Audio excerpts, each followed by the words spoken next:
क्या आपने ध्यान दिया है कि हमारे समाज में कुछ पारिवारिक संबंध धीरे धीरे अदृश्य हो रहे हैं? पहले हर बच्चे के माता पिता के अलावा चाचा, ताऊ, बुआ, मामा, मौसी जैसे ढेरों रिश्तेदार हुआ करते थे, लेकिन अब ये सभी मानो विलुप्त प्रजाति होते जा रहे हैं। भारतीय परिवारों में रक्त के कुल 5 रिश्ते समाप्त होने की कगार पर हैं। 1-2 पीढ़ी बाद संभवतः ये सभी संग्रहालय में सजा दिए जाएंगे। केवल अंकल और आंटी बचेंगे। इसे इस तरह समझा जा सकता है, यदि किसी दंपत्ति के 2 पुत्र और 2 पुत्री हैं, तो उनके सभी 5 रिश्ते यानी ताऊ, चाचा, बुआ, मामा और मौसी होंगे।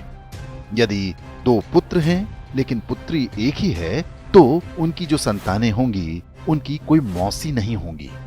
मां के बाद बच्चों की कोई सबसे सगी महिला होती हैं, तो वो मौसी ही होती हैं।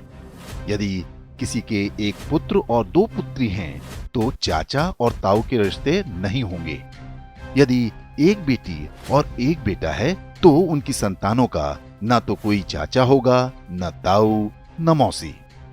यदि 1 बेटा या 1 बेटी होती है, तो वो पूरी तरह से अकेला होगा। माता पिता के बाद उसका कोई रक्त संबंधी नहीं होगा। सिंगल चाइल्ड फैमिली को उनका निर्णय तीसरी पीढ़ी यानी जिनके वो दादा दादी होंगे बुरी तरह प्रभावित करेगा। उनका पौत्र या प्रपौत्र इस संसार में अकेला होगा। उसे अपने रक्त के रिश्ते की आवश्यकता होगी, तो इस पूरे ब्रह्मांड में उसका अपना कोई नहीं होगा। इसलिए दंपत्ति को सिंगल चाइल्ड के निर्णय पर गंभीरता से विचार करना चाहिए। ये न केवल हमारे बच्चों को एकाकी जीवन जीने को विवश करेगा, बल्कि हमारी हिंदू परिवार व्यवस्था को भी नष्ट कर देगा। पश्चिमी देशों में सिंगल चाइल्ड पॉलिसी भारत से पहले आरंभ हो गई थी। वहां पर इसके भयावह परिणाम सामने आने लगे हैं। ब्रिटिश विद्वान डेविड सेलबॉर्न ने एक पुस्तक लिखी है जिसका नाम है द लूजिंग बैटल विद इस्लाम। इसमें बताया गया है कि पश्चिमी समाज पर इस्लाम का अधिकार होता जा रहा है और इसका सबसे बड़ा कारण एक शक्तिशाली परिवार व्यवस्था का अभाव है।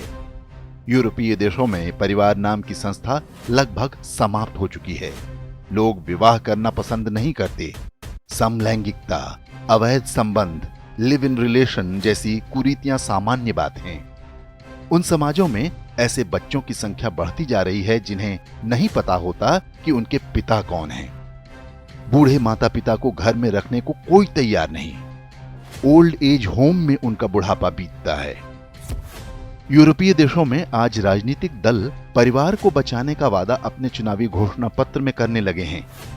ऑस्ट्रेलिया में तो फैमिली फर्स्ट नाम से एक राजनीतिक दल भी बन गया है। पश्चिमी देशों के समाजशास्त्रियों की सबसे बड़ी चिंता ये है कि परिवार व्यवस्था को कैसे बचाया जाए। इस सब के लिए उनके पास यही सुझाव है कि 1 से अधिक बच्चे पैदा हों।